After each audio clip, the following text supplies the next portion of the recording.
നമസ്കാരം മാന്യ പ്രേക്ഷകരെ, വലിയ സ്നേഹ നമസ്കാരം. നോക്കൂ, വയനാട് നടന്ന വലിയൊരു ദുരന്തത്തിന്റെ ആ ഒരു വേദനയിൽ തന്നെയാണ് നമ്മളെല്ലാവരും. സ്വന്തം ജീവൻ പോലും പണയം വെച്ചുകൊണ്ട് അവിടെ രക്ഷാപ്രവർത്തനത്തിനെത്തിയിട്ടുള്ള നമ്മുടെ പ്രിയപ്പെട്ട സൈനികരെ കുറിച്ചൊക്കെ നമ്മൾക്ക് വലിയ അഭിമാനം തന്നെയാണ്. കാരണം സംസ്ഥാനങ്ങൾക്കൊക്കെ ഒരു പരിധിയുണ്ട് എന്നിരിക്കെ എല്ലാ സംസ്ഥാനങ്ങളെയും ഒരേ കണ്ണോടുകൂടി കണ്ടുകൊണ്ട്, അതല്ലെങ്കിൽ ഓരോ ഭാരതീയനെയും നല്ല രീതിയിൽ തന്നെ സംരക്ഷിക്കുന്ന, ഇപ്പൊ ഞാനായാലും എന്നെ കാണുന്ന നിങ്ങളായാലും എല്ലാവരും കിടന്നുറങ്ങുന്നത്, മര്യാദയ്ക്ക് കിടന്നുറങ്ങുന്നത് നമ്മുടെ സൈന്യം നമ്മുടെ അതിർത്തികളിൽ കാവലിരിക്കുന്നത് കൊണ്ട് തന്നെയാണ്. അപ്പോൾ ഈ കമ്മ്യൂണിസ്റ്റുകൾ ചോദിക്കുന്ന ഒരു ചോദ്യമുണ്ട്, അതല്ലെങ്കിൽ ജിഹാദികൾ ചോദിക്കുന്ന ഒരു ചോദ്യമുണ്ട്, അതിനെന്താ അവർക്ക് ശമ്പളം കൊടുക്കുന്നില്ലേ, എല്ലാവിധ ആനുകൂല്യങ്ങളും കൊടുക്കുന്നില്ലേ എന്നൊക്കെ ഓരോ ന്യായീകരണ ക്യാപ്സൂൾ ചോദ്യങ്ങൾ ചോദിക്കാറുണ്ട്. കാരണം സൈന്യത്തെ ഒറ്റുകൊടുക്കുക എന്നുള്ളത് ഇക്കൂട്ടരുടെ ഒരു ജന്മാവകാശമായി എടുത്തിട്ടുള്ള വർഗം തന്നെയാണ് ഇക്കൂട്ടർ. അതുകൊണ്ട് തന്നെ അതിൽ അതിശയപ്പെടാനൊന്നുമില്ല.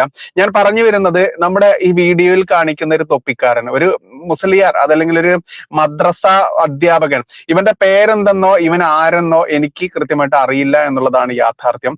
അതുകൊണ്ട് തന്നെ പ്രേക്ഷകരുടെ ഒരു സഹായം കൂടി അഭ്യർത്ഥിക്കുകയാണ് ഞാൻ.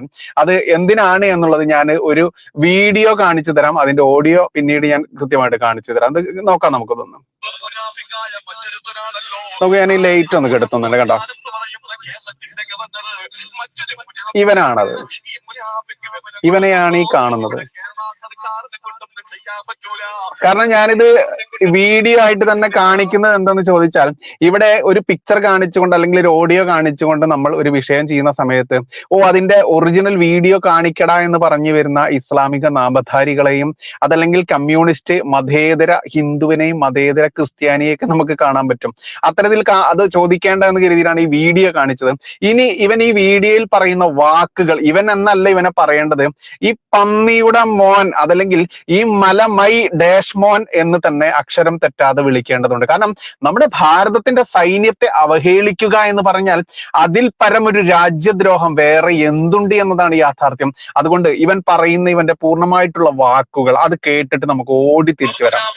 മറ്റൊരുത്തനാണല്ലോ ആരിഫ് മുഹമ്മദ് ഖാൻ എന്ന് പറയുന്ന കേരളത്തിന്റെ ഗവർണർ. മറ്റൊരു മുനാഫിക്കാണ്. ഈ മുനാഫിക്ക് വിവരം കൊടുക്കുന്നു, ഇവിടെ കേരള സർക്കാരിനെ കൊണ്ടൊന്നും ചെയ്യാൻ പറ്റൂല, കേരള പോലീസിനെ കൊണ്ട് നിയന്ത്രിക്കാൻ പറ്റുന്നില്ല, കലാപം ഉണ്ടായിട്ട് ഇങ്ങനെ പ്രഖ്യാപുകയാ, ആളുകൾ മരണപ്പെട്ടുകൊണ്ടിരിക്കുകയാണ്, കത്തിക്കുത്തുകളും കലാപങ്ങളും നടന്നുകൊണ്ടിരിക്കുകയാണ്. അതുകൊണ്ട് പെട്ടെന്ന് പട്ടാളത്തിലേക്ക് പോയെന്ന് ചോദിച്ചിട്ട് വിവരം കൊടുക്കുന്നു. ഇതൊക്കെ നേരത്തെ തീരുമാനിക്കപ്പെട്ട കാര്യങ്ങളാണ്. നോക്കൂ, അതായത് ഇവൻ പറയുന്നത് നമ്മുടെ കേരള ഗവർണർ ആരിഫ് മുഹമ്മദ് ഖാൻ ആണ് എന്നുള്ളത് നമ്മൾക്ക് എല്ലാവർക്കും അറിയാം. ഈ ഇസ്ലാമിക ജിഹാദികൾക്കൊക്കെ അദ്ദേഹത്തോട് എത്രത്തോളം വെറുപ്പും വിദ്വേഷവും, പ്രത്യേകിച്ച് ജോസഫ് മാഷിന്റെ കൈകാൽ വെട്ടിയത് എന്തിനെന്ന് ചിന്തിക്കുന്നിടത്തൊക്കെ നമുക്ക് കൃത്യമായിട്ട് ഉത്തരമുണ്ട്. അതുകൊണ്ട് ആരിഫ് മുഹമ്മദ് ഖാൻ എന്ന് പറയുന്ന ആ ഒരു മനുഷ്യൻ അത് കൃത്യമായിട്ട് യഥാർത്ഥ മുസ്ലിമാണ്. കാരണം തന്റെ അയൽക്കാരനെ സ്നേഹിക്കുക, അതല്ലെങ്കിൽ തന്റെ താഴെയുള്ളവരായാലും മുകളിലുള്ളവരായാലും എല്ലാവരെയും മനുഷ്യരായി കണ്ടുകൊണ്ട്, സ്ത്രീ ജനങ്ങളെ അടക്കം തന്റെ സഹോദരിമാരായി കണ്ടുകൊണ്ട് ജീവിക്കണം എന്നുള്ളതാണ് യഥാർത്ഥത്തിൽ ഞാൻ മനസ്സിലാക്കിയുള്ള മുസ്ലിങ്ങൾ. പക്ഷെ ഇവിടെ കാണുന്ന മുസ്ലിങ്ങൾ ഏതാണ്, അതല്ലെങ്കിൽ യഥാർത്ഥത്തിലുള്ള മനുഷ്യന്മാരെ ഏതാണ് എന്ന് തിരിച്ചറിയണമെന്നുണ്ടെങ്കിൽ ഈ ജിഹാദിയുടെ, ഈ പന്നിയുടെ മോന്റെയൊക്കെ ഈ വാക്കുകൾ കേൾക്കേണ്ടതുണ്ട്. നോക്കൂ, ഇവനെ പന്നിയുടെ മോൻ, അതല്ലെങ്കിൽ മലമൈ ഡേഷൻ എന്നൊക്കെ ഞാൻ വിളിക്കുന്നു, അതല്ലെങ്കിൽ ഈ തെരുവ് ഡേഷന് പിറന്നവൻ എന്നും വിളിക്കുന്നു. ഇതിനെതിരെ ഏതൊക്കെ രീതിയിൽ എന്ത് നിയമ നടപടി വന്നാലും ഞാനത് നേരിടാൻ തയ്യാറാണ്. അതുകൊണ്ട് തന്നെയാണ് ഞാൻ ഈ ഭാഷയിൽ തന്നെ പറയുന്നത്. ഇനി ഇവൻ പറയുന്നത് എന്താ അറിയാമോ? ആരിഫ് മുഹമ്മദ് ഖാൻ, കേരള ഗവർണർ, ഇവിടെ ഇതാ കലാപം നടക്കുന്നു, കത്തിക്കുത്ത് നടക്കുന്നു, ഇവിടുത്തെ കേരള പോലീസിനൊന്നും ചെയ്യാൻ കഴിയില്ല എന്ന് പറഞ്ഞുകൊണ്ട് ഈ നാട്ടിലുള്ള കേരള പോലീസിന്, നമ്മൾക്ക് ഓരോ സംസ്ഥാനങ്ങൾക്കും സുരക്ഷ തരുന്നത് അതാത് സംസ്ഥാനങ്ങളിലെ ക്രമസമാധാന ചുമതലയുള്ള പോലീസ് തന്നെയാണ്. അവർക്കിവിടെ ഒരു ചുക്കും ചെയ്യാനാവില്ല എന്ന് ആരെ അറിയിക്കുന്നു? കേന്ദ്രത്തെ അറിയിക്കുന്നു. എന്നിട്ടോ കേന്ദ്രത്തെ അറിയിച്ചതിന് ശേഷം ഇവിടെ പട്ടാളം ഇറങ്ങണമെന്ന് അവിടേക്ക് നിർദ്ദേശം കൊടുക്കുന്നു. ഇത് മുൻകൂട്ടി തീരുമാനിച്ചതാണ് കേട്ടോ എന്നാണ് ഈ മലമൈ ഡേഷൻ പറയുന്നത്. ഈ തെരുവ് ഡേഷനുണ്ടായ തെരുവ് ഡേഷ് മോൻ പറയുന്നത്. ഇനി ബാക്കി കേൾക്കാം. ഇനിയാണ് കേൾക്കേണ്ടത്. ഇതാ പട്ടാളം ഇറങ്ങിയാൽ ഇനി എന്താണ് ചെയ്യുക എന്നുള്ളതാണ് ഇവൻ വിവരിക്കുന്നത്.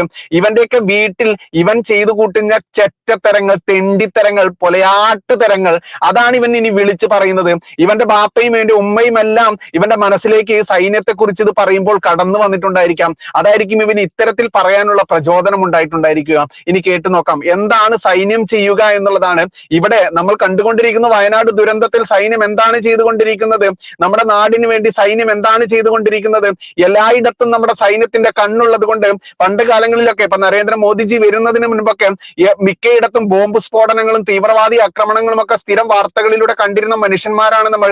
പക്ഷെ ഇന്ന് അതൊന്നും നടക്കുന്നില്ല. കാരണം ഈ സുഡാപ്പി വർഗത്തിന്റെ ആ പരിപാടി ഇന്ന് നടക്കുന്നില്ല. ഇനി ഇവൻ പറയുകയാണ് സൈന്യത്തെ കുറിച്ച് പറയുന്നത്, കേൾക്കാം നമുക്ക്. അങ്ങനെ ഇന്ത്യയുടെ പട്ടാളം വരികയാണ്. HMP കോളനിയിൽ ഇന്ത്യയുടെ പട്ടാളം വന്നു കഴിഞ്ഞാൽ കാരുണ്യമില്ലാത്തവരാ സഹോദരാ, കരുണയില്ലാത്തവന്മാരാ, നരകത്തിന് വേണ്ടി. അതായത് ഇന്ത്യയുടെ പട്ടാളത്തിന് ഈ കരുണയില്ലാത്തവരാണ്, മനുഷ്യത്വമില്ലാത്തവരാണ് എന്നാണ് ഈ നാറിയുടെ മോൻ പറയുന്നത്. ഇനിയോ പടച്ച ഒരു വിഭാഗം കശ്മലന്മാരാ. അതായത് ഞമ്മന്റെ ഇവനുണ്ടല്ലോ, പടച്ച കശ്മലന്മാരാണ് പട്ടാളം എന്നാണ് ഇവൻ പറയുന്നത്. ഇനിയാണ് അതിലും വലിയ വില കൂടിയ ഇവന്റെ പുസ്തകത്തിൽ പഠിച്ച വാക്കുകൾ വരുന്നത്. ഇവിടുത്തെ പ്രായാധിക്യം വന്ന ഉപ്പാപ്പമാരെ പിതാക്കന്മാരെ തല്ലിച്ചതച്ചടിച്ചു കൊല്ലുമ്പോ ബാക്കിയുള്ള യുവാക്കൾ, അതായത് ഇവിടുത്തെ പ്രായം കൂടിയ ആളുകൾ തല്ലിച്ചതച്ച് കൊല്ലുന്നു, ബാക്കിയുള്ളവരെ ഇനി എന്ത് ചെയ്യുന്നുള്ള പറയുന്നത്? വെടിവെച്ച് വീഴ്ത്തുന്നു. നമ്മുടെ ജീവനതുല്യം സ്നേഹിക്കുന്ന പെൺമക്കളെ ബലാത്സംഗം ചെയ്യൂ. അതായത് ഇവിടുത്തെ കാരണവന്മാരെയും വെടിവെച്ച് കൊല്ലുന്നു, യുവാക്കളെയും വെടിവെച്ച് കൊല്ലുന്നു. പിന്നെ എന്താ ചെയ്യുന്നത്?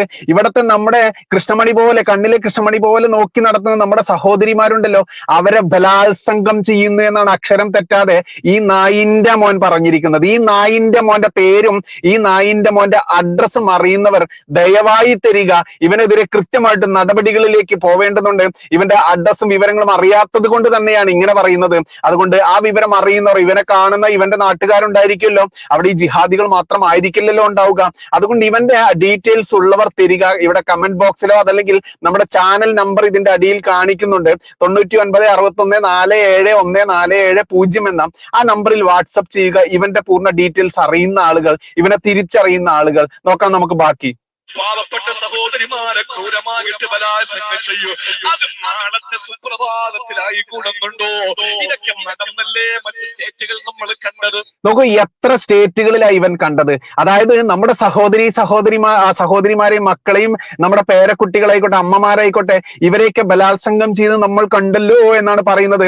ഇവൻ കണ്ടത് മറ്റേ മഹോന്നതന്റെ പുസ്തകത്തിലുള്ള കാര്യങ്ങളായിരിക്കുമെന്ന് ആരെങ്കിലും പറഞ്ഞാൽ അവനെ കുറ്റപ്പെടുത്താനാവില്ല.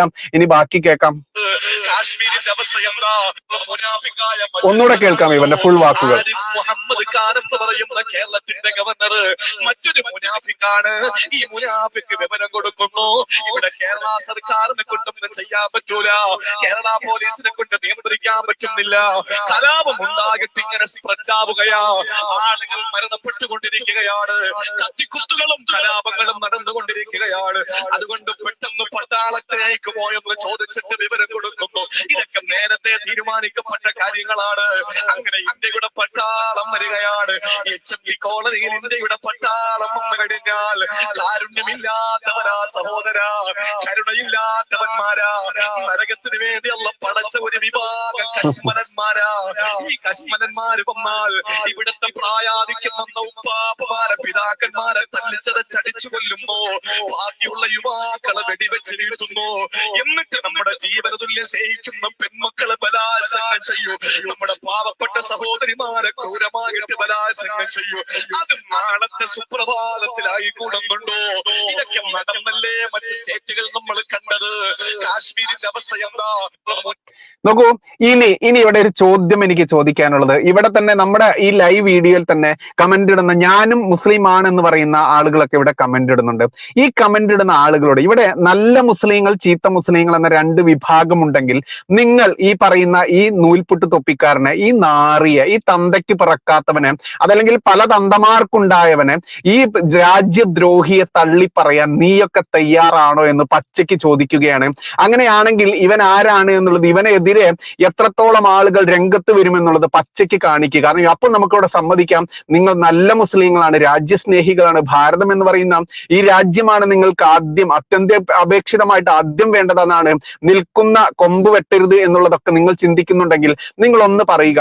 എന്തുകൊണ്ടാണ് ലോകത്താകമാനം അവസാനം ഇത്ര കണ്ട് ഈ പറയുന്ന ജിഹാദികളെ, ഈ ഭീകരവർഗത്തെ ലോകം ഒന്നടങ്കം വെറുക്കുന്നതും അകറ്റുന്നതും ഓടിക്കുന്നതും അതല്ലെങ്കിൽ ഇത്ര കണ്ട് വെറുപ്പോടുകൂടി നോക്കപ്പെടുന്നത് എന്തുകൊണ്ട് എന്ന് ചോദിക്കുമ്പോൾ അതിനൊരേ ഒരു ഉത്തരം ഇത് തന്നെയാണ്. കാരണം നമ്മുടെ പരിപാലിക്കുന്ന കണ്ണിലെ കൃഷ്ണമണി പോലെ നമ്മൾ നോക്കുന്ന നമ്മുടെ സൈന്യത്തെ ഇത്തരത്തിൽ പറയണമെന്നുണ്ടെങ്കിൽ അത് ഒരേ ഒരു കൂട്ടർക്കേ സാധിക്കുകയുള്ളൂ. അതുകൊണ്ട് തന്നെ നല്ല മുസ്ലിങ്ങൾ ചീത്ത മുസ്ലിങ്ങൾ എന്ന് ഉണ്ടെങ്കിൽ നിങ്ങൾ അത് തെളിയിക്കേണ്ടത് നിങ്ങളുടെ മാത്രം ഉത്തരവാദിത്തമാണ്. അത് ഈ ഭാരതത്തിലെങ്കിലും നിങ്ങൾ തെളിയിക്കുക, അത്ര മാത്രമേ പറയാനുള്ളൂ.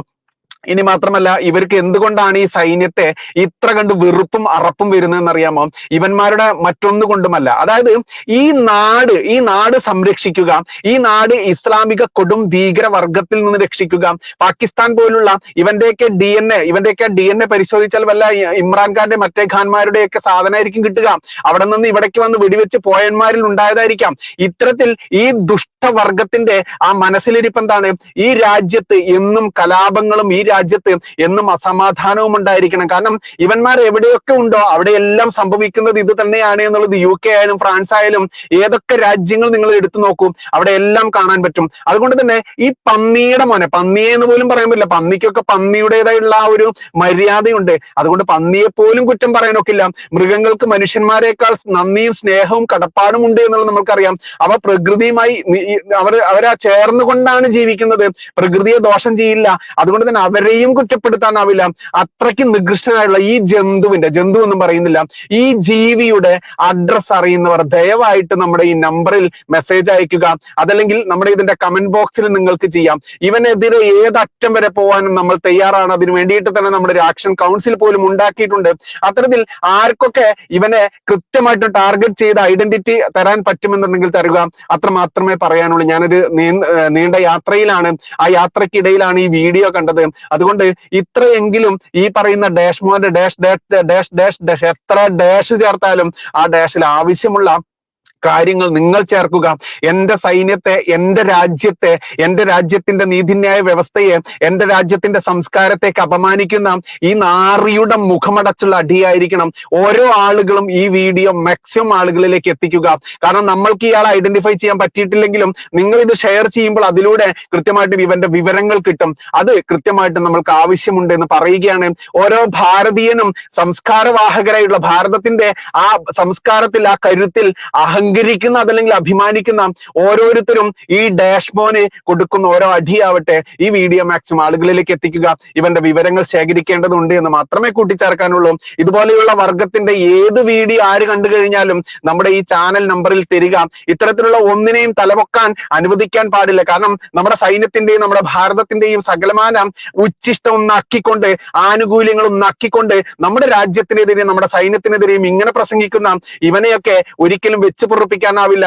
ഇവനൊക്കെ കാലാകാലം തീഹാർ ജയിലുകളിൽ മാത്രമാണ് അടയ്ക്കപ്പെടേണ്ടത്. നമ്മുടെ പോപ്പുലർ ഫ്രണ്ട് ഭീകരന്മാർക്ക് കൂട്ടായിക്കൊണ്ട് അവന്റെയൊക്കെ ഗുദം വിശാലമാക്കി കൊടുക്കുന്ന സിംഗുമാർക്ക് ഇവന്റെ അടക്കമുള്ള ആളുകളുടെ ഗുദം പോലും അവിടെ വേണ്ടതുണ്ട് എന്ന് മാത്രമേ പറയാനുള്ളൂ.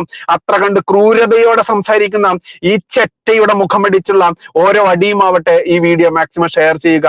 നന്ദി, നമസ്കാരം, ജയ് ഹിന്ദ്, ജയ് ശ്രീറാം.